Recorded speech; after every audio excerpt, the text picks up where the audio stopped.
me just being a big outdoorsman and, being blue collar, being from a small town. I mean, it just fit Pittsburgh. Fit the lifestyle.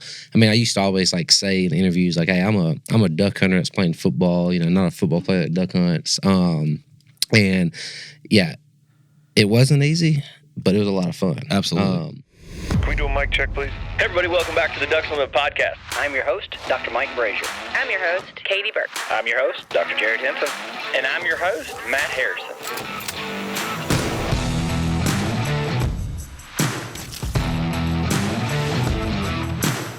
Welcome to the Ducks Unlimited Podcast, the only podcast about all things waterfowl. From hunting insights to science-based discussions about ducks, geese, and issues affecting waterfowl and wetlands conservation in North America. The DU Podcast, sponsored by Purina Pro Plan, the official performance dog food of Ducks Unlimited. Purina Pro Plan, always advancing. Also proudly sponsored by Bird Dog Whiskey and Cocktails. Whether you're winding down with your best friend or celebrating with your favorite crew, Bird Dog brings award-winning flavor to every moment. Enjoy responsibly.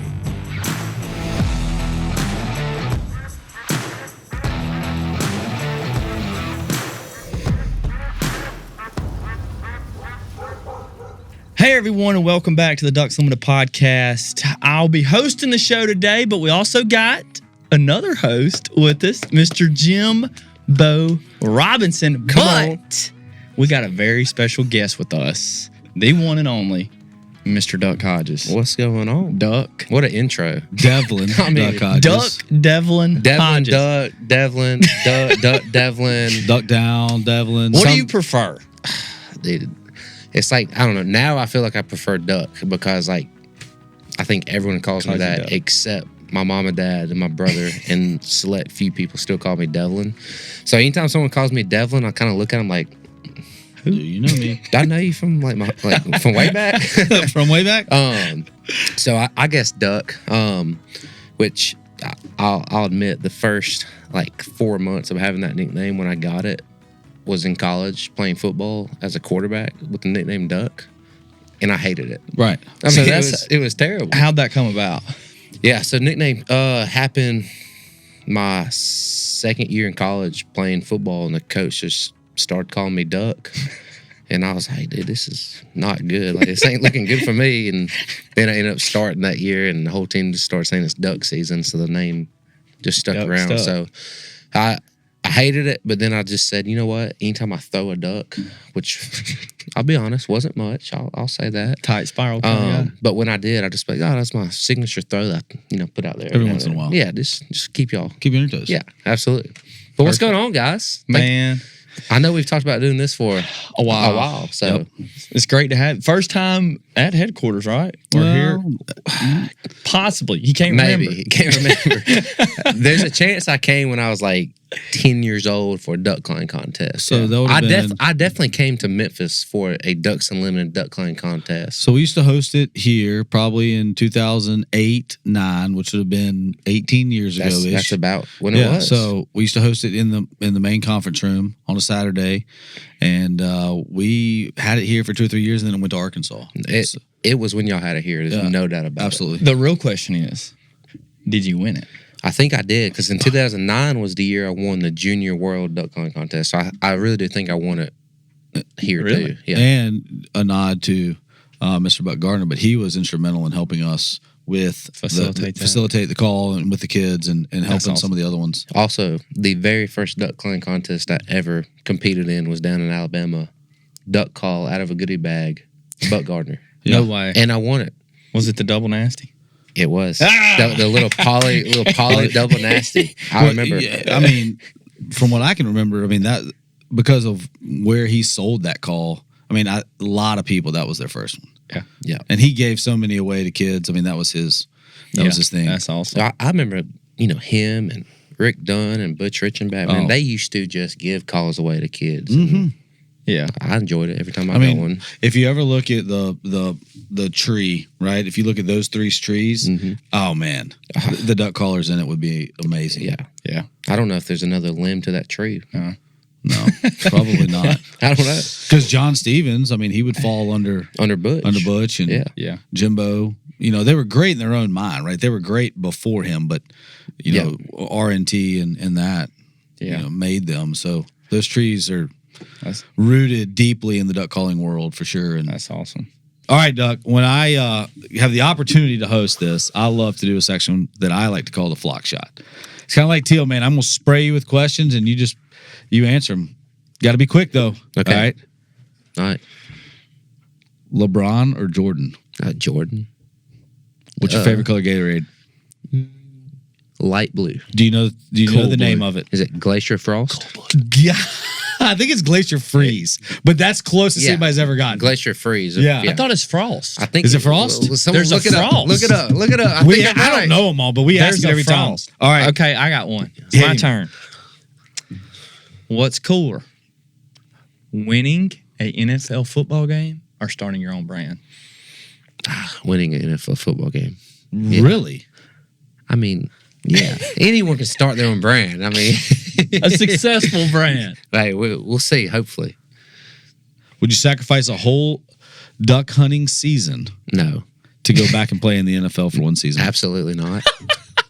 Really? No. What about you're guaranteed to start all however many games on a regular season? You guarantee a Super Bowl? Maybe.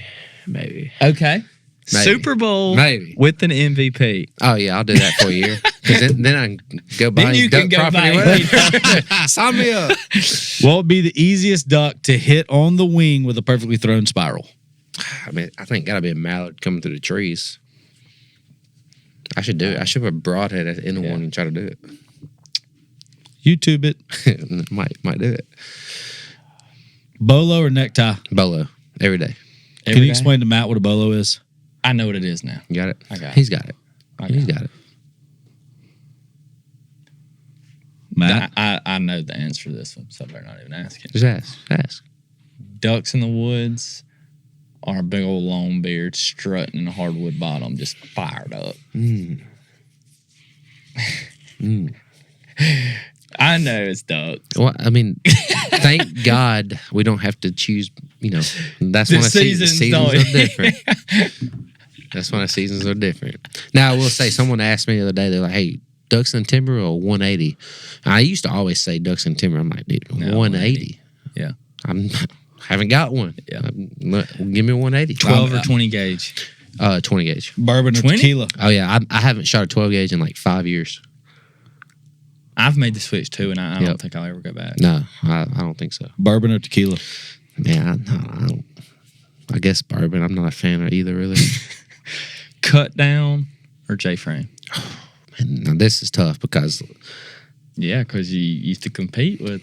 well, 2 years ago, I used to always say like, "Oh man, like cut down," and then this year I was like, "Man, them ducks like they're getting used to cut downs," and I didn't blow a cut down this year one time, and then I was like, Really? Yeah, Not once? What'd you blow? I blew a JJ Laris hybrid, which is a J frame, and I went back to good old Echo. Which one? It was like BRT? No, it was a Rick Dunn. It was a Rick Dunn Echo. It had Rick Dunn on it. That's all it had. But I kind of missed a cut down, so I'm gonna go back to cut down. What kind of cut down you got? Man, I got some PS Olds. Original keyhole? Yep, original keyhole. Who cut them? Let's see. Me and Carter Philippi cut one. Jimbo, not this Jimbo, but Jim Ronquist cut one. If you cut one, I'll take one of yours too. I got 2 or 3 that I'm gonna really try to like cut myself this year. All right. But man, there's so many good cut downs out there nowadays. But all right, what Who's else? the best duck caller you've ever hunted with? Man, I don't know. Don't weasel out of this question. Best duck caller I've ever. You know, I'm gonna give a shout out to my boy Simon Oakes. He's an 18-year-old boy. I'm gonna say he's the best duck caller.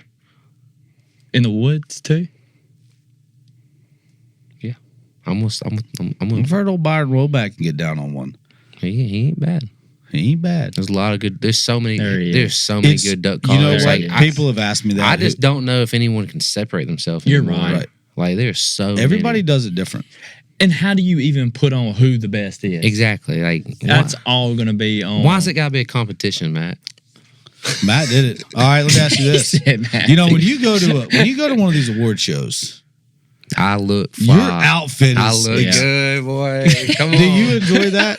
Yes. And hey, Who do you have a stylist? No, listen. don't lie. Y'all are not gonna believe this. And this is Don't tell me you go to Joseph A. Bank and buy it on the way up. if I could call Lainey right now, she'd answer, which she won't because she's asleep in Australia. She would confirm this.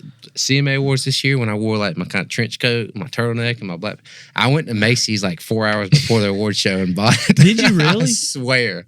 I went to Macy's. Did and she Dillard's. ever like look at you and be like, No, she's like, I know Okay. that. I mean, but Did so you took- already had? Did so you? you did it yourself? I swear. Did listen, you already have it kind of planned out what you were going to wear, or No. are you just going in Macy's like we better just find something? No, Was there a sweet lady that helped you there? no, I'm not lying. I have. Duh, come on. I would say if there's any hidden talent in me, it's kind of a little bit of a fashion, eye for fashion. Yeah. Which is Wow. it's good. Huh? What's been your favorite outfit? I was about to say that. you've worn. Man, I can't- Favorite award show outfit that you've ever worn. Because you can pull it off. And I'm not saying that in a weird way, right? I could not. I don't know. No way. I kind of like the one from last year just because it was like different. I kind of felt Was like that the green one? No, this was like the long brown trench coat with turtleneck. I kind of felt like a modern day like Doc Holliday in a way. So that's probably my favorite. I'm trying to think of. You know, athletes, a lot of athletes have a fashion trend. You know, like I never remember watching Kobe Bryant. Now, social media's done it, but I never remember watching Kobe Bryant walk through the into an tunnel of arena. what he had on. Oh, yeah. And that's become a huge thing now. It Yeah, is. it has.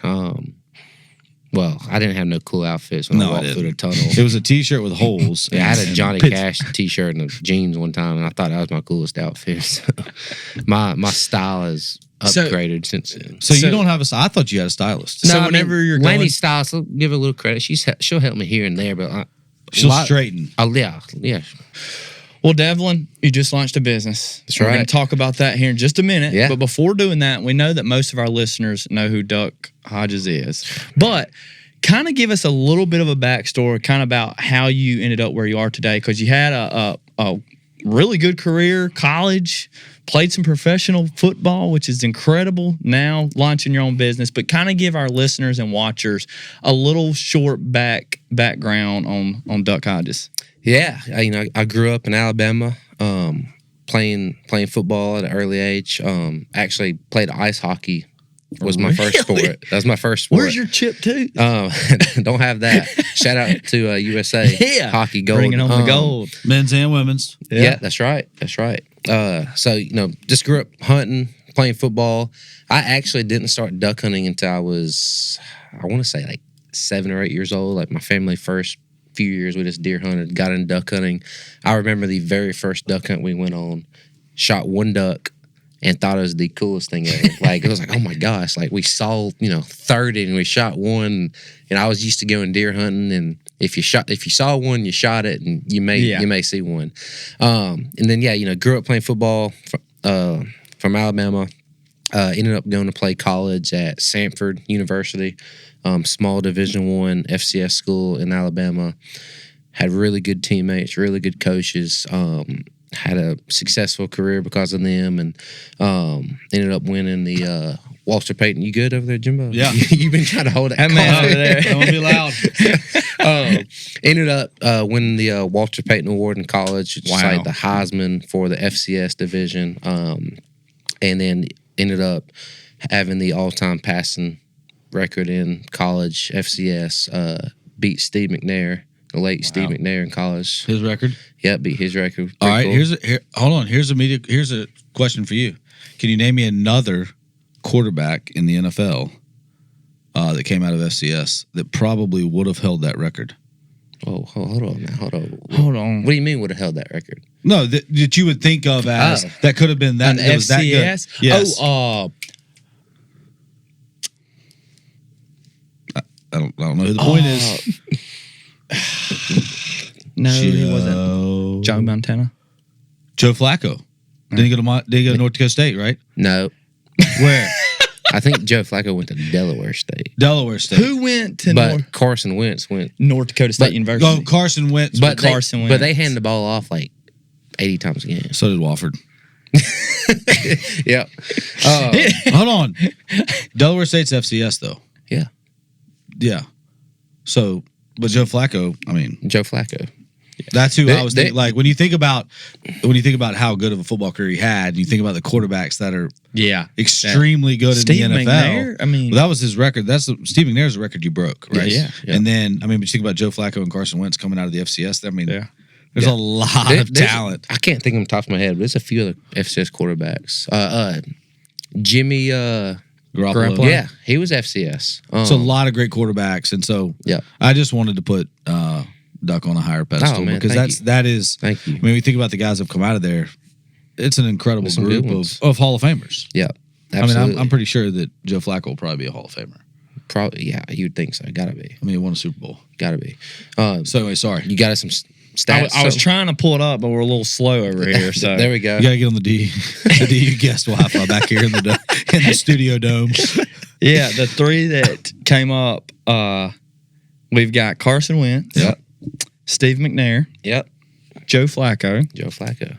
Trey Lance, Ooh, Yeah, he played at North San Dakota Francisco. State Bison. yeah, Undefeated national championship season. That's right. Top They were- 3 NFL draft pick, actually. I threw for more yards than they did. Yep. Anyways, We're an elite company back here. played college FCS Sanford. Went to Pittsburgh Steelers, made the team as a tryout on a tryout. It went complete 180 on me. Went from thought I'd never see the field the first year to week, I think 4 or 5 being the backup in week 6. That guy getting knocked out, me going in, and then kind of playing the rest of the year. Had some success my first year, kind of more success. I think just creating a little cult following in Pittsburgh. I think I could run for mayor now and win, honestly. So shout out to Pittsburgh fans. And that's not easy. No. I mean, me just being a big outdoorsman and being blue collar, being from a small town. I mean, it just fit Pittsburgh. Fit the lifestyle. I mean, I used to always say in interviews hey, I'm a duck hunter that's playing football. Not a football player that duck hunts. And yeah, it wasn't easy, but it was a lot of fun. Absolutely. And after 2 years of Pittsburgh, went to LA for a little bit. Didn't really enjoy that at all. And then went to the CFL and was there for a year, Canadian Football League. It was great. Man, people in Canada are full-blown rednecks like us in the South. Mm-hmm. And then, just over those 4 years, I missed a lot of hunting and probably could have kept playing a little bit, but just wanted to get back into the outdoors more and ended my football career. And for the first year, 2 years, didn't have a clue what I wanted to do. I got into real estate, did some real estate, had some success, but I knew real estate wasn't what I wanted to do forever. And then in 2022, thought of this idea of my new company I just launched about 3 weeks ago today. So I don't know when this will air, but we just launched it February 6th. It's called Club Country. And, it's a brand. I know we'll dive into it, but it's a brand that really connects the outdoors, hunting, country community kind of with the golf community. I don't think there's a brand out there that's doing that and just trying to bring those two worlds together.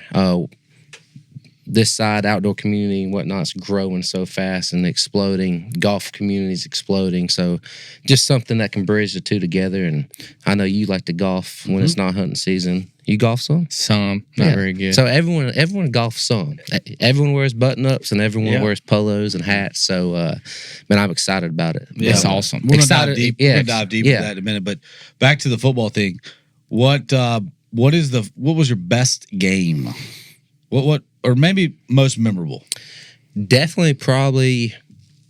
In college, it was probably we lost this game, but we played Florida State my senior year in college, and should have beat them. At Doak Campbell? Yeah, at Doak Campbell, had them by the ropes. Florida State's first home game of the year. They had that new coach, But the coolest thing about that game, like I'll never forget what started that game.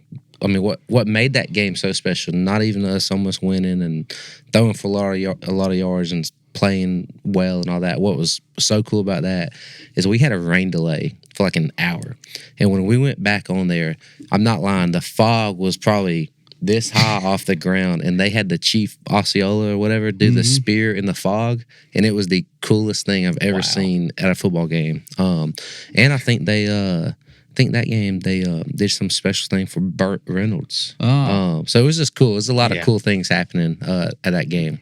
So that was the coolest game in college, and then coolest game in NFL. I mean, it had to be probably my first NFL start in LA against Phillip Rivers, good Alabama boy. And then we won that game, had an off week. Immediately, after that game, went back home, but then flew to Canada, go duck hunting. So it was like the coolest 7 days of my life right there. So what's the adrenaline rush like? Man, getting to start your first NFL game. Is it bigger in NFL or college? I mean, probably NFL. I mean, I went to a small college and whatnot. I mean, it was something different about NFL because, like, you can't deny that it's the best of the best in the world. Yeah. And it's just, I don't know, it was me being a first-year player in the NFL, not expected to have even thought about seeing the field. I mean, the adrenaline, it was... Did you feel like you were just floating? Kind of. Like, I do remember, like, I've never been one to get nervous about stuff. Like, do I have, like, butterflies and, like, be a little kind of, like, anxious in a good way? Absolutely. But I remember, like, when that quarterback got knocked out and they had to just... Like, it was him knocked out, me throwing on a helmet and going in there. And I remember going into the huddle, like, all the receivers, like, were my boys and whatnot. And I was like, y'all ready? Like, it's Ducks time. Like, something like that, something stupid. And they were looking at me like, yeah, let's go. Let's go. And you know what? Yeah. and I won't forget, like, 2 plays later or 3 plays later, it became third down. And, like, we had this certain play called, and I had to go to the line to check the protection. And I couldn't think of what the name was that we called it to help, everyone block. But one of the linemen was like, what? I was like, we need everyone blocking. He was like, oh, yeah, it's called 7-Up, 7-Up. And then we got it right, threw a first down.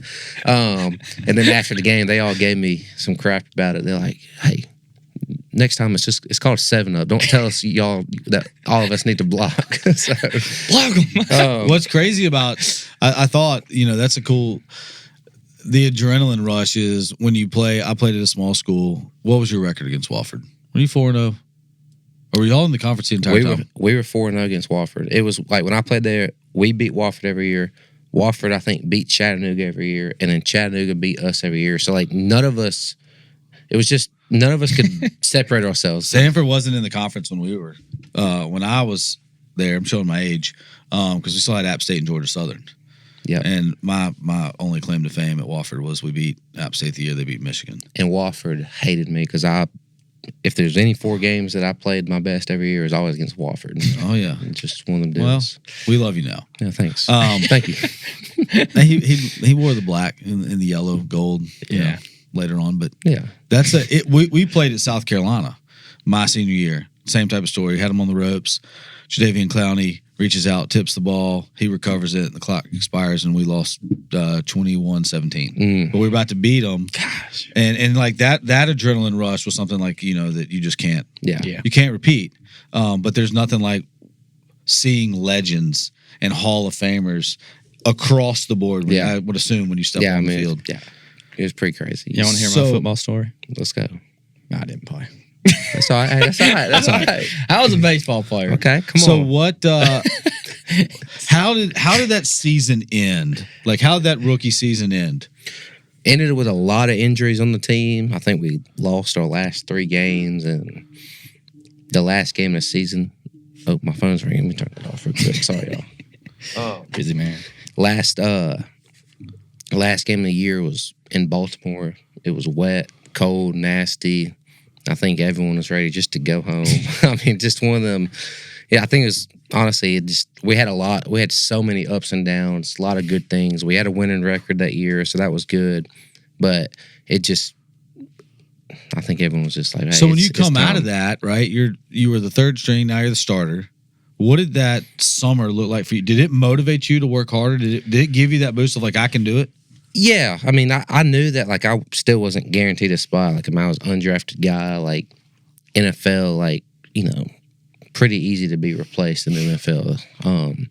And I just knew that I had to come back and prove myself, and I knew that they were going to bring in another quarterback to compete, you know, for that spot, and worked hard. Ended up, you know, being on the team again that next year. So then the year after that is when they let me go, and ended up in LA. So yeah, I mean, you got to treat it like a business when you're in that. You know, your off seasons look a lot different because like everything's on you. Like you don't have a team to go work out with. You know, you're going to work out with you and maybe two other guys in your town. So yeah, wow. Here we are though. But here we are. So wow, just launched 3 weeks ago, Club Country.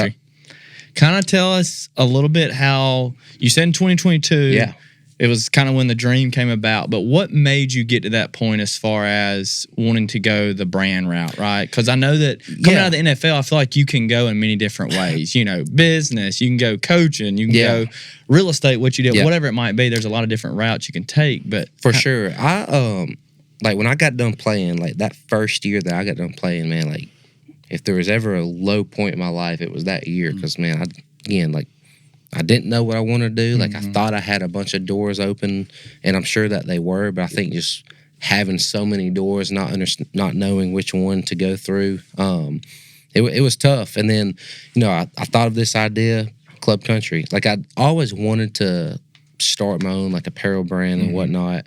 Kind of didn't know exactly in what lane.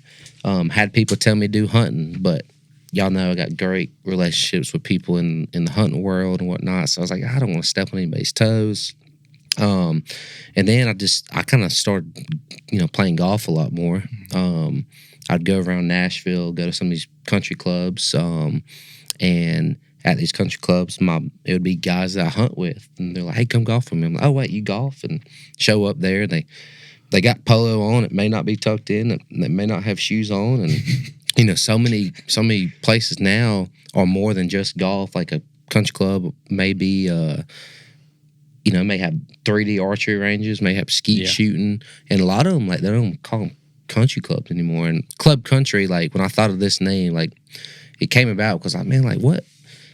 Everyone always says, hey, this ain't your typical country club. I'm like, okay, well, what is it? And so I thought of the name Club Country. And, man, to me, there's so many places out there in that space that are probably more club country than they are country club. And club country isn't a knock to country clubs at all because there's a lot of cool, awesome country clubs.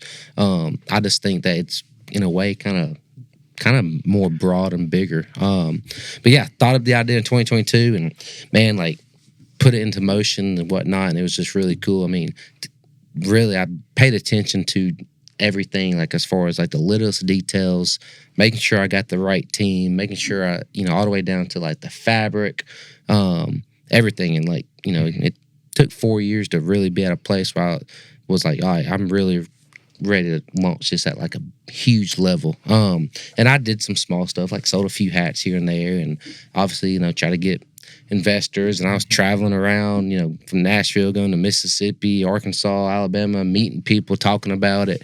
And I feel like I got a good team and whatnot, but I'm just really excited about Club Country. We got a lot of cool things going on, and man, I think we got some good product, and man, it's cool. Starting a business it's been a lot of fun. I've learned, you know, it's been a lot of fun. I've learned a lot about it.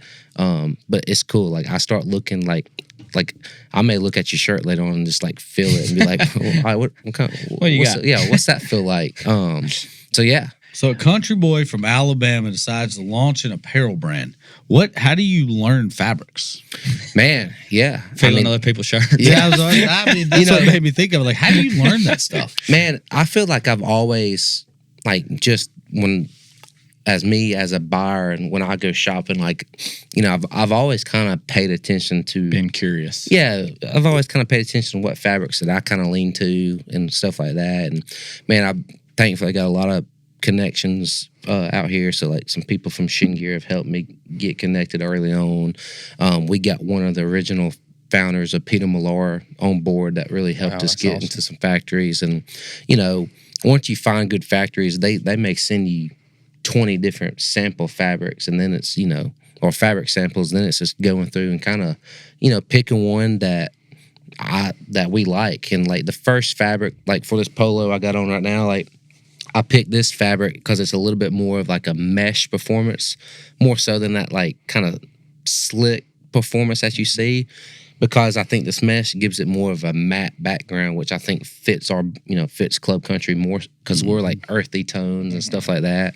But it's cool, and like we just launched, but I'm already looking forward to like, all right, how can we make this shirt better? You know, how can we make the button up better? How can we make the hoodie better? How can we make this polo better? Like, what is another fabric that we can, you know, launch? And just, you know, I feel like I've been staring at this shirt for 6 months now, 8 months before the launch, that I like, in my mind, I'm like, not in a weird way, but I'm tired of seeing this one. I'm ready to see, you know, kind of something new. Yeah, what's new and coming, and you know, like for the fall, like, all right, what fabric for a button up do we want to have for fall? So, I'm thankful I got a lot of people in my corner and in my circle that I can, you know, lean on and get connected. But it's been a fun process. That's awesome. What was launch day like? Man, launch day was because I think now in the social media world, a lot of brands, a lot of companies build up to this launch day. Yeah, and I can't, and so I've never launched anything, but I don't know what that feels like. What does that build up look like? And did you get nervous? And what was the feeling? Yeah, there's no doubt. Like there would be some days I'd wake up and be like, man, like, you know, is this gonna work? You know, I mean, it's human. It's human to have those moments where you're just so negative and you're like, gosh, should I just walk away from this so I don't embarrass myself? But man, launch day was it was really good. It's been a really good 3 weeks. I'm thankful to have people again to talk to and whatnot. Like, because I didn't know what to expect. Like, I didn't know if we sold $2,000 or if we sold $200,000. Like, what is good? You know, what is good for launch day? And I've from the start, I've tried to make sure that I like keep telling myself, all right, how are you going to define Club Country and this this success in this business? Because, you know, lots of times with business and whatnot, you know, it's like people define it like, oh, it's a $20 million company. Well, I'm not even close to being there right now. So like, how can I define success this first year, 2 years and whatnot? And I think it's like, you know, getting the right team in place, making sure the product, you know, post launch is, you know, getting better. And, you know, trying to do cool collabs with people and whatnot, like not worry about the numbers game. And sometimes it's hard. I mean, it's hard when I got close relationships with people that I do ambassador stuff for and help them, and you know what they may do in a single day at a turkey banquet. It's like, oh, gosh, man, am I doing the right thing? So it's been really good, a lot of fun. I'm excited about where it's going. We got a bunch of awesome big plans. You know, might be at Ducks Unlimited Expo. You know, might be there. Got a boat? Yeah.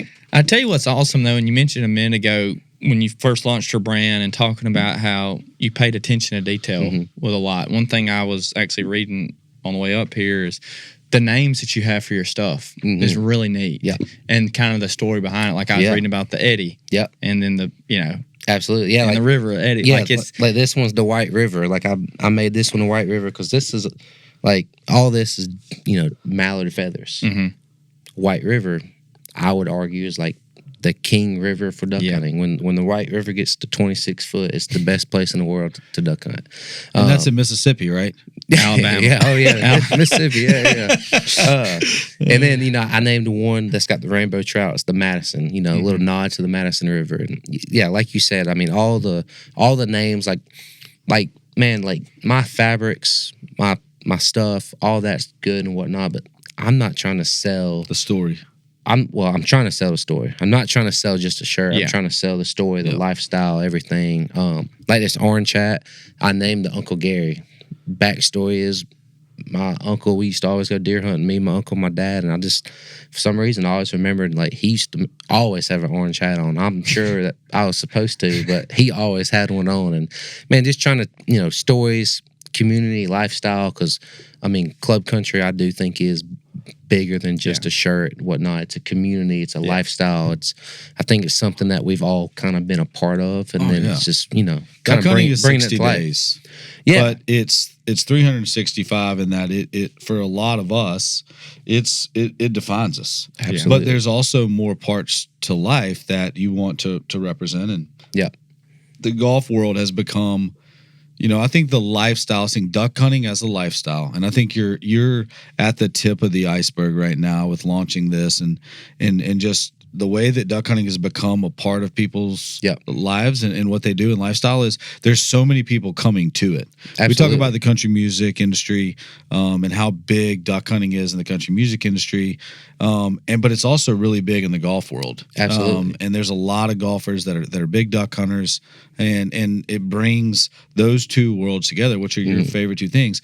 But I think what's cool is your inspiration for different things like the White River and others. And as you travel the world, I'm sure you're getting inspired by lots that you're getting to experience, and those are going to inspire new, absolutely, branches to the tree of club country. No, absolutely. And the best pitch I had, like if there's one pitch I can try to sell in club country or whatnot, like I always draw a circle, and in that circle, I'll put Can-Am, Tacovas, Shin Gear, Sitka, Mossy Oak, Montana Knife Company, Turtle Box, Yeti, Ducks Unlimited, like all these, like what I consider kind of high-end, kind of, y'all know, every brand now is hunting / lifestyle. Turtle Box is a speaker. I mean, everyone's a lifestyle. So, like, all these people that I feel like are in the same community, to me, like, if you got a Yeti, you probably driving a Can-Am, probably wearing Sitka or Shin or something like that. And what I do is I draw that circle.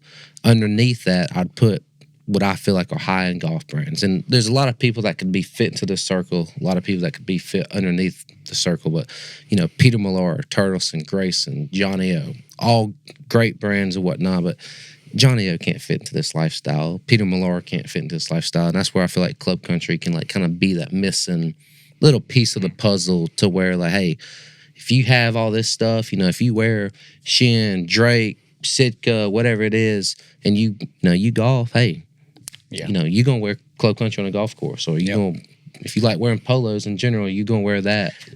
So you said a while ago too, it's actually surprising when you really step back and see too is the hunting circle overlaps a lot with the golf side, with the sports side. A lot of your duck hunters, I mean, Jimbo going to Ole Miss games. A lot of your devoted waterfowl hunters are sports fans, are golfers, are going to church. Like they're going to be wearing a polo too. And, absolutely.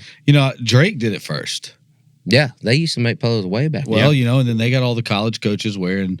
I mean, I remember, the original Drake vest and seeing all the college logos on that shirt, right? Yeah. You see it, and you kind of, so when you saw one, you didn't know. Yeah. You always like, was he on? He just bought that because that's right? Yeah. But when you see, you Shin or Mossy Oak, for example, when I went to the Sugar Bowl this year and, we're in the middle of duck season and you saw somebody walking around, had a Shin hat on, you're like, probably duck hunts. Yep. Yeah. Or a Mossy Oak, something, probably duck hunts or deer hunts, right? So you had that connection. So that's what, but. And normally you always start a conversation with those guys. Like, you do, right? Yeah. When you're sitting at a bar or something and that's one thing that I've always like said is like, hey, I want, when someone sees someone wearing a club country polo on a golf course or wherever, like it may not spark a, hey, what'd you shoot today? But, hey man, you hunt? That's kind of my goal with it. And like we're using club country, we're using golf as like the roots, but man, I think it's going to grow into much more. Because so much happens on a golf course. So much. I mean, let's be honest, that's the stories my dad told in the medical sales field as a kid is like my dad played golf because he had to. Yeah. Because that's where business took place. But, I laugh about, we sent Duck a picture from the first playoff game in Oxford. Yeah. And I'm sitting next to a guy and he has a club country hat. And Tripp's like, Dad, isn't that Mr. Duck's brand? And I'm like, I look down, I'm like, yeah, how did you get that? You know, I'm like, I don't even have that hat. And anyways, it was somebody, I think, that's in your inner circle that's helping with the brand start launch. And then Mary Morgan knew.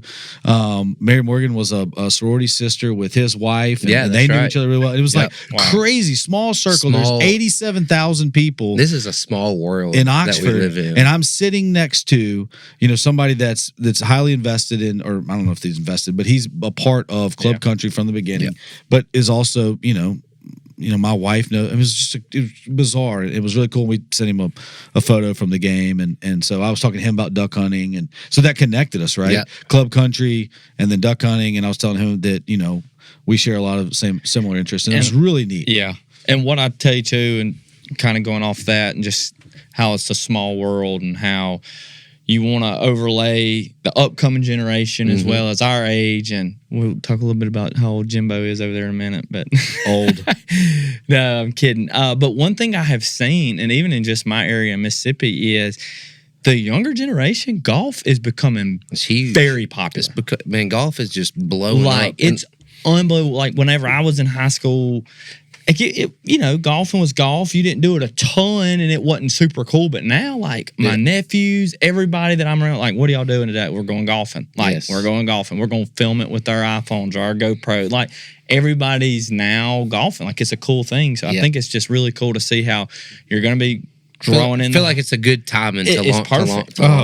It's perfect because, like you said too, the hunting industry is booming. The golf industry is booming, and there's a need for the Club Country. Bridging the collab. Gap. Absolutely. What, you launched it at Waste Management, right? No, we were supposed to. We changed because we kind of got delayed on our apparel, so we got nervous that we wouldn't be there. So we actually ended up launching in Nashville. Oh, I'm sorry. No, it's all good. Because I connected you with our... Well, we were supposed to launch there and just had some things happen. We're going to be there next year at Waste Management. We got a good relationship with in the DU booth? If you want us there. Always. Come on. I know. Maybe some collab shirts people wearing there. Hey, look. If you go to your DU event, you get a Club Country Ducks and Lemon collab should happen one day. Just throwing it out there. If you think so, leave a comment below and say you agree. If you think Duck should hurry up and do it before DUX this year, call him. If you think I should, like and subscribe to both of the podcasts. What were we saying? Yeah, Waste Management next year. Yeah, we got time. See, that tournament, that's a lifestyle. Exactly. That encompasses, and when you told me that, and I was talking to our managing director that kind of runs our Approved Outfitter, I was like, he's gonna nail it. Yeah. That is encompasses what you're trying to do. I would. Yeah, I think so. Because that 16th hole it has to be a lifestyle.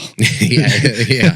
There's a lot of people there that If you're a golf fan watching golf, and by the traditional standards, I'm not taking anything away from that. I love Augusta, and the Masters is cool too, but it's not Augusta.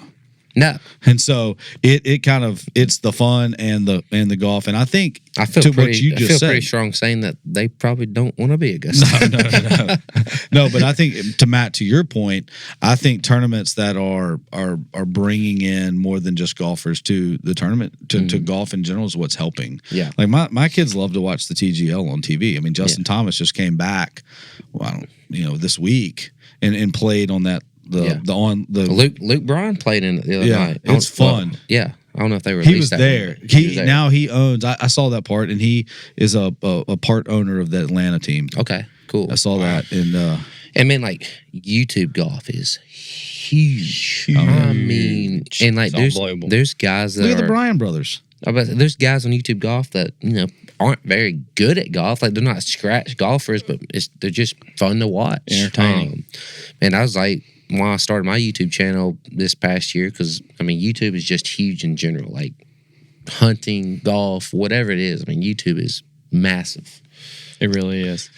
It's become a part of everybody's life. Yeah. Kids, it's fun to learn, right? If you don't know how to do something, what do people say? YouTube it, right? It's maybe it's Chat GPT now. It's it's Copilot. I love Chat. Microsoft Copilot, isn't that right? Producer Clay. But it is. You're right. Like, the way to learn. My starter went out on my vehicle a year ago, and I'm one of the first thing I like to say is I'm gonna DIY. I'm gonna do it myself. And so I got on YouTube. didn't realize how hard it was. Yeah. And but YouTube did and did it. It was. I wonder if YouTube in like 10 years, like, what if there's like no TV? Would it be like AOL? Think it'll ever like completely transform? I mean, like AOL was the thing, like Messenger, right? Think about we're not that old, Jim. That's before Oh my time. gosh! Is that when dinosaurs were on? AOL. I was like, what? He said LOL. What? Yeah. Y'all didn't? You know what 6'7" is, Jimbo? I do. That's 41. Still hadn't 40. No, 6'7" says 41's different. My kids know. No, all that. you're 40, not 41. Yeah. I know. Don't get ahead of So yourself. I say 52 just to make fun of them and do some like weird dance that makes them feel really weird. And they're like, "Stop it, Dad! You're not cool." Oh, No, right. you're cool. Don't let them tell you that. Well, I mean, if you weren't, you wouldn't be hanging out with me. You wouldn't be on a podcast today. No, not with you two. God, forget y'all. But so yeah, young. YouTube it's unbelievable. I mean, Yeah. and Clay can attest to it too. You know, we started putting an emphasis on it, on trying to grow it, and Clay's done a phenomenal job just with the DU one. Yeah. Through DU Nation and through other clips, through shorts. Yeah. We will have, crazy hunting story clips that we post, and they'll get hundreds of thousands of views, and you'll gain so many subscribers from it. It's crazy where YouTube is going. Yeah. And you take the booming in the hunting industry, the golfing industry, the young generation, and you combine all those together, and it's. And I know y'all talk about young generation a lot. That's like one of the main reasons. Oh no, y'all are talking about young generation a lot. Say we. Y'all say we Ducks Unlimited as well, but that's why I really put an emphasis on YouTube this past duck season. And one, I just really want to be a positive. We were talking before all the drama that goes on, and what I thought was just a duck hunting world that is in every hunting category you can think of, and that's why I put a strong emphasis in YouTube this year, just to try to be a positive role model. And as people come into this sport of hunting, man, there's some people that their dads may not hunt. They got to have people to look up to and whatnot. And God's gave me a platform, so I'm trying to use it. And man, YouTube, it's been great. It's been cool. And coming from a little different perspective of that is having a kid that is absolutely obsessed with duck hunting, and my son, and at nights, does he watch the channel? Oh gosh, at nights I'll go in the room to lay down with him to go to bed, and I'll hear Carter and duck on TV, and I'm just looking up and laughing. But to him, look at these idiots. Well, he thinks, but I don't have to worry about it. Yeah. Right. Yeah. I don't have to worry about YouTube and what he's watching. Yeah. And that's where, guys like you, using your platform is what we need, because we don't let our kids watch YouTube on their own. Mm-hmm. They can watch, certain channels. Like both of my kids enjoy watching DUTV. They watch y'all, and there's a couple other, hunting channels to watch, but I have to vet them, because not everybody is taking the approach of, I want to be a good role model on this platform. Yeah.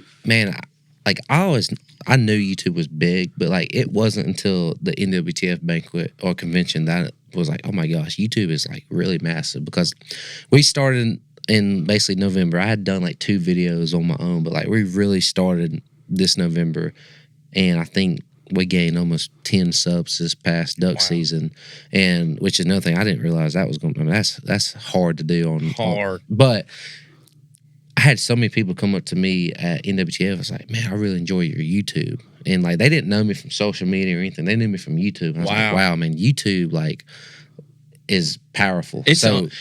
You would be blown away at how many people truly use it. It's almost like, I don't know. I feel like social media, you could have 200,000 followers and only 10% really care. I feel like YouTube, if there's 10,000 guys, you got 10,000 true loyal followers. Yeah, so I learned that too. I never really realized how powerful YouTube was too until every year I'm over some of our media camps. So we'll bring in a Sydney Wells or somebody, and we'll host for a couple days and teach them about conservation, what Ducks Limited does in those areas. And so we did one with Kendall Gray, who's a YouTuber, and he does a lot of educational style stuff, outdoor style, but he kind of tracks the little bit younger age, but it's I literally probably cannot count on I probably can't even count that high how many kids have come up to me and was like, you took Kendall Gray duck hunting. Yeah. You took Kendall Gray. I saw you on YouTube with Kendall Gray. And I'm like, oh, y'all like watch YouTube that much? Like every little kid that's in the outdoors that I know, I think has mentioned that. Well, too. I mean, I can vouch for them because YouTube Kids, probably the most famous influencers in the kids world are on YouTube Kids. Yeah, they're other kids, right? And they're other kids, and they're doing their own. Like, what's the one kid that like opens up gifts and stuff? You may not know what I'm talking about. I don't. But I he's know 40. There's the Ninja Kids. I mean, the Ninja Kids. There's Ninja Kids birthday parties. There's like 4 kids, and they do ninja. Like they have fun, and they do mats and stuff. And they do Ninja Kids stuff, and like my kids, there's Ninja Kids stuff. Like that you can have a birthday party for it. All 4 kids on YouTube. Like it's huge. When we're traveling, the kids, I hear them scrolling YouTube Kids all the time, and then Trip will say, "Dad, can I watch YouTube?" And all right, you can go watch Duck Hodges official YouTube. I know. He can tell you almost every place y'all hunted this year. That's so cool. That's awesome, man. We only have one place that he was like, "Dad, did you hunt there?" I was like, "Yeah, they did better than me." But we don't talk about that.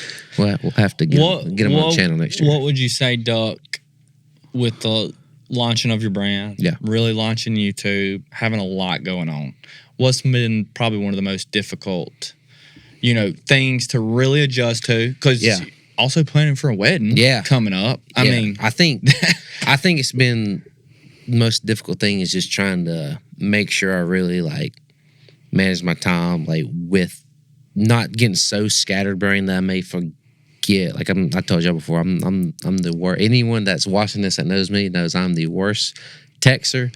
And if I tell you I'll call you back in 5, it may mean 5 months. I don't mean 5 minutes. I couldn't I know Fred Hill's watching this laughing because I've told him so many times, "Hey, let me call you back in 5," and he'll text me the next morning, "Hey man, it's been a long 5 minutes." So, man, just trying to stay organized and whatnot. And then, also too, like as I'm growing, trying to grow YouTube, trying to grow Club Country, still do like real estate and whatnot. It's a lot. It's a lot of good things. And yes, all that being said, I mean, the most important thing is, getting married, this year. I mean, so there's a lot to navigate, but it's a lot of fun. And it's been cool to see some of the challenges that I've been facing with it, that I almost feel like God's putting in front of me more so for my marriage and whatnot, and not even, he's using this to challenge me so I'm, a better husband and whatnot. So it's been cool. Awesome. It's been a lot of good, but it's been cool. And then you got, hey, when am I going to go turkey hunting? When am I going to go golf? So there's not enough time in this world, unfortunately. Speaking of the wedding, I mean, marrying Lainey Wilson, she has a busy schedule. Yeah. Probably busier than yours.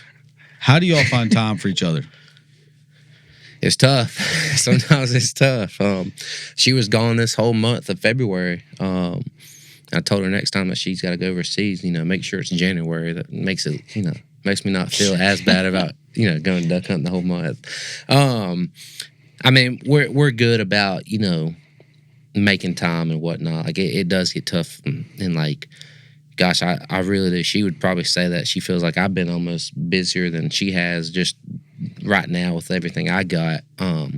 But you've been married, so this is more so of a question, but I imagine it's just the most important thing. You gotta find a way to make it the most important thing. If I can give you any marriage advice, give me some marriage advice. I've been for all for the 15 people years. listening. Yeah, I would say that somebody told me early on there's going to be a lot of distractions, a lot of things are going to happen in life. Kids are going to come along, job changes, jobs, but at the end of the day, you are married to her for life. That's right. And she's the most important person in your life, and she is always in your corner. And so no matter what, yes, I love my kids to death, but at the end of the day, I get to instill all of the values and things and morals that I want for 18 years, and then they're going to their own lives. Yeah. And I still have Mary Morgan. That's right. And so she always has to be the most important person in your life. And I've had a lot of people, I mean, I don't have kids, whatnot, and Lord willing, and will have kids one day, but so many people just told me, like, even like, hey, when you start having kids, like, hey, bring them into your life. Absolutely. Like, bring them along with you. Keep doing you and stuff like that. So a lot of good things to look forward to over, Lord willing, the next 10 years. I don't own these kids. God owns these kids. That's right. But I can only just instill what I was taught by my parents. That's right. But yeah, I mean that's great advice. Bring them along. Trip's always been wrong. Leela's always been along with me, and they run around. Gosh, I thought you said that they've always been wrong. No. They've always been around, and like most people know them and have watched them grow up because they've just been a part of my life at Ducks Unlimited for awesome. 18 years, and you'll do the same thing. thing. And they probably learned so much just from always being around. I think they absolutely have. That's awesome. Well, but thank you for that advice. I mean, you are both of you two, since I'm so much older than y'all.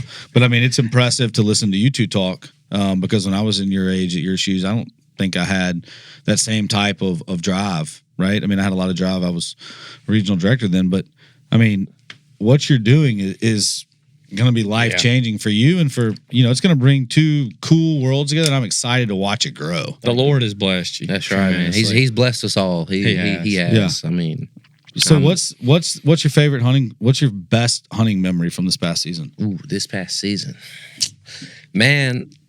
It can be big game. It don't have to be duck. I mean, I did shoot my first elk. That was cool. I would say my favorite memory was, there's two. Taking Peyton Manning was, that's awesome. That's up there. I mean, man, you talking about someone that you grow up watching and then kind of started becoming friends a little bit while I was playing, but really kind of connected more when he started hosting the CMA Awards and Laney hosted it with him. And how'd that come about? I want to know how that, so I know y'all met. Yeah, so he was supposed to come with us the year before, and I texted him and said, dude, it's about to get 4 inches of ice, and it's not going to be good. More than welcome to come down, but it's going to be a hangout, and it's not going to be fun. And he said, all right, let's just reschedule for next year. So he was originally supposed to come. It was just one of them things that, we kind of, when I was playing football NFL, we'd connected some, texted a little bit, and kind of rekindled the flame when he was hosting the CMA Awards with Laney and whatnot. And I was just like, man, I said, I've heard people say that you duck hunt out in Idaho. And I said, I know I've seen a video of you duck hunting in Stuttgart. I said, man, you want to come duck hunt with me? And he was like, yeah, let's do it. And we just, did that and went hunting. So that's awesome. It was cool. Hopefully going down to the Masters with him, that'd be fun. But I mean, that was probably pretty special. I mean, that was the first time we hunted the Lacey Farm, by the way. Because funny story, the first day we hunted the Crane Farm, shot 16 mallards, really good hunt. The next morning we hunted somewhere on the Crane Farm, didn't shoot nothing. Phil goes, I'm not sending Peyton Manning home with a goose egg. We drove to Lacey Farm, first hunt. It's on YouTube. You can go watch it. And it was really, I mean, we shot him, and coolest things, Peyton Manning on the video is greatest audible ever. And it's Peyton Manning just said greatest audible ever. So gotta be. Not one from his Super Bowl days. That's right. And he's such a normal guy, man. Gosh, I mean, he is such a normal guy, and we had such a good time, laid back, jokes. He's such a big fan of music. He's literally he's one of us. So I mean, it was just so cool. And being in Memphis, living in Memphis, he's a big part of this community. Married a Memphis girl. Yeah. And so he's a big part of even though he went to Tennessee, a lot of Memphis people, think a lot about him. So that was up there, and then. But you're not. So the people you've met, you're marrying one of the biggest stars in the industry right now, but you don't get starstruck. I mean, you were a student under Ben Roethlisberger. Yeah. I mean, it doesn't get much bigger than Big Ben, especially being in Pittsburgh. Yeah, absolutely. Yeah, I mean, there's still some people I'm at least for 5 minutes, I'm oh my gosh, I met him. That's pretty cool. But then it's man, there's just, I feel it happens so fast. Some of these guys just become my buddies and become my friends and whatnot. And then they're just another good old boy that likes to do what we do. In the duck hunting industry, there's a lot of guys like that in it. Oh yeah, they all like to duck hunt, and I've had the opportunity to meet and hang out with a lot of really cool people, and yeah, there's a Mount Rushmore of guys that I'd love to meet that would be incredible. But I mean, probably shooting ducks with Peyton Manning would be it's pretty cool. Not many people can say they did that. No, is he a good shot? Yeah, absolutely. Yeah, we'll put them in there tight for them too. That was cool. And then, man, when Field shot that double-banded Jack Miner band, I mean, that's, you're probably, I don't know if I ever see another Jack Miner band killed ever, and for it to be double-banded in Arkansas, that was cool. But man, cool. It was cool taking took a lot of cool people hunting this year, and like you said, a lot of people that duck hunt, that love duck hunting. I mean, we took Sam Burns duck hunting, Chandler Phillips, 2 PJ guys, and you take Zach Top, took Laney. The year before we took Jordan Davis always comes hunting a bunch. Yep. Thomas Ray. I mean, there's so many people that just enjoy being around it. Me and Luke Bryan went up to his place in West Tennessee. I mean, a lot of cool people that just love duck hunting. And people say like, oh, don't meet your heroes. Man, I've never met anyone that I'm like, I wish I wouldn't have met him. Like, everyone's just been good old boy. And it's always the people that love hunting. They're always good as gold. So that's so cool. Absolutely. What was your other top moment that you were going to say one a minute ago? Peyton Manning. Peyton, and then when Field shot that. The double banded. Yeah, I mean. Jack Miner. That was pretty. That was Was pretty Laney cool. a hunter? Yeah, I mean, she grew up. She don't have time to hunt much. Right. Like, when she gets to go once a year, and it's always fun. That's always a special hunt every year. But she did grow up. Her and her sister used to put on like a dove hunt to raise money. That's cool. I think for their own funds, but they did. Hey. They did. Hey, There'd have been a lot. There'd have been some Septembers where I'd have paid them. I don't care if it's for their own money or not to go shoot a dove. Absolutely. But yeah, I'm excited to see what 2026 brings in the hunting world. I'm really gonna put a lot of effort into archery hunting for a big buck. I've killed some doe, killed a small, 1-2 small buck, but I'm really going after some big ones. Like, that'd be awesome. A lot of bow hunting is special. Man, I grew up bow hunting. I love it. I started when I was 18. Like, that was my late in life pickup was bow I hunting. just started like 2 years ago, like really getting into it. Like, last year was the first year I really, really, really got into it. I'm hooked on it. I think, and I may not, but I've said this before, but I think bow hunting and hunting in flooded woods have a very similar thing because of we got to be still. It's right in your face. And I think that's what drives me to bow hunt. And I can't wait to teach Tripp how to bow hunt.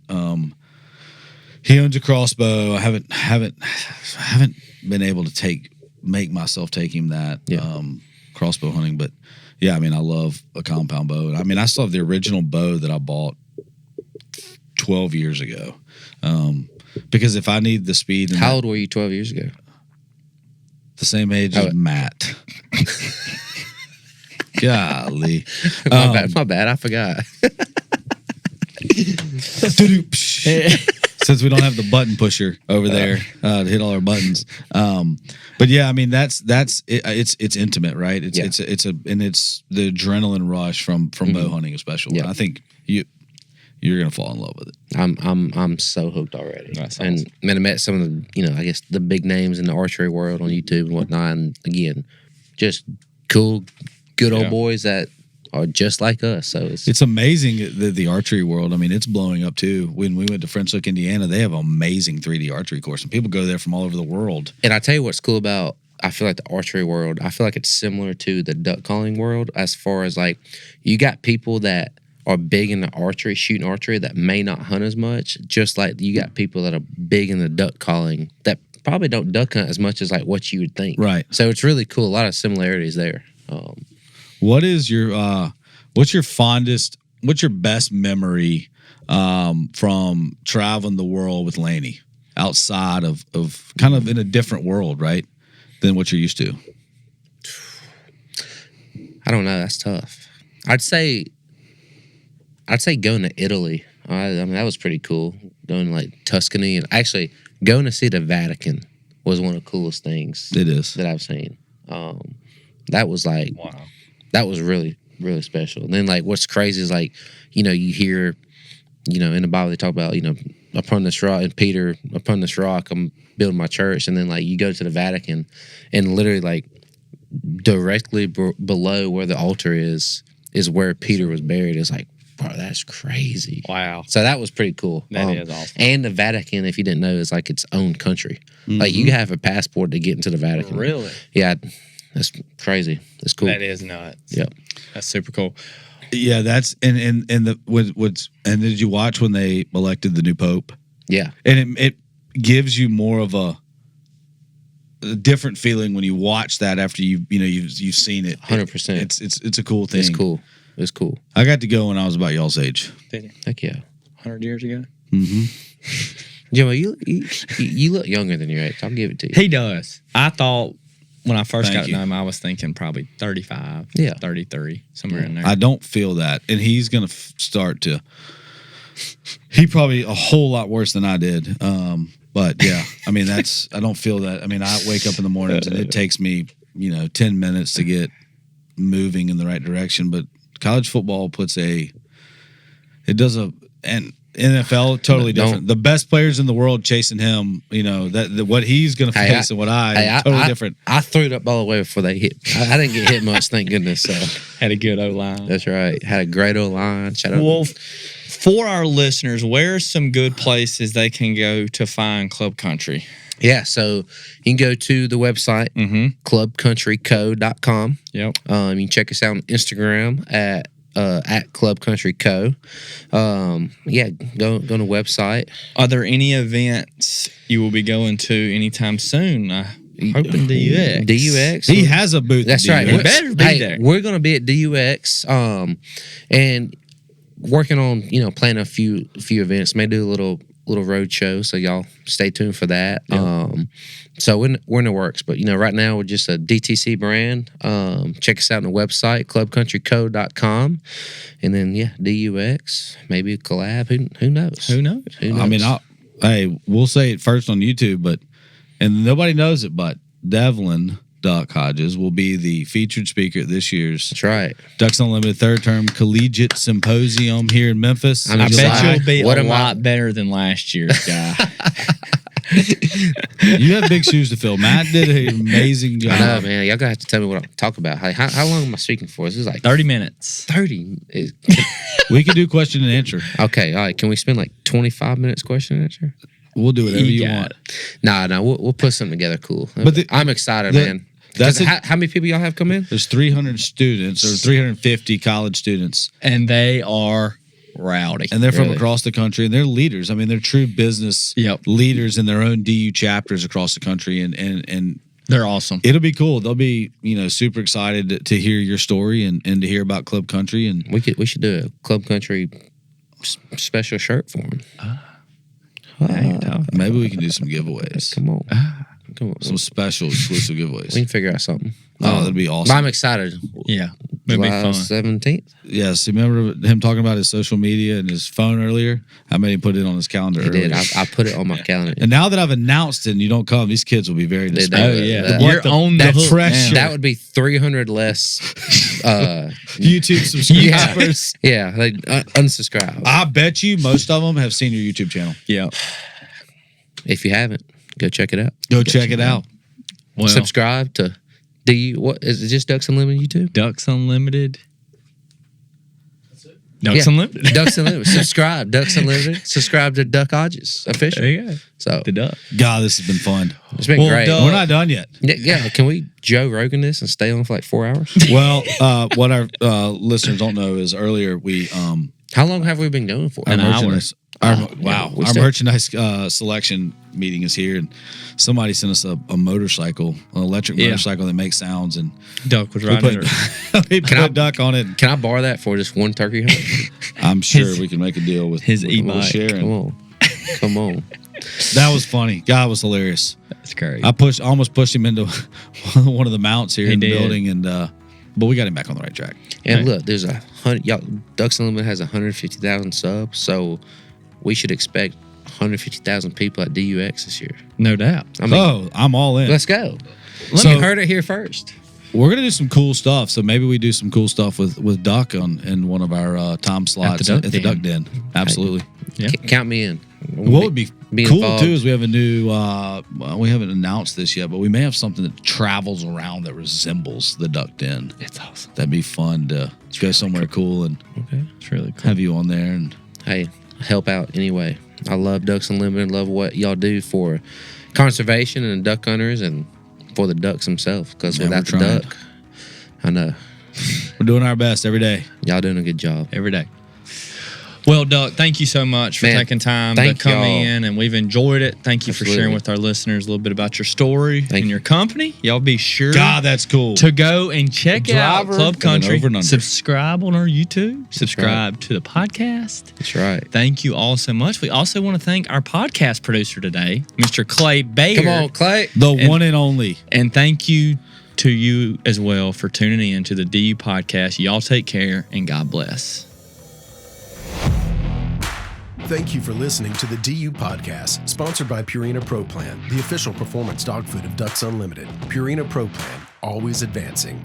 Also proudly sponsored by Bird Dog Whiskey and Cocktails. Whether you're winding down with your best friend or celebrating with your favorite crew, Bird Dog brings award-winning flavor to every moment. Enjoy responsibly. Be sure to rate, review, and subscribe to the show, and visit ducks.org/DU podcast. Opinions expressed by guests do not necessarily reflect those of Ducks Unlimited. Until next time, stay tuned to the Ducks.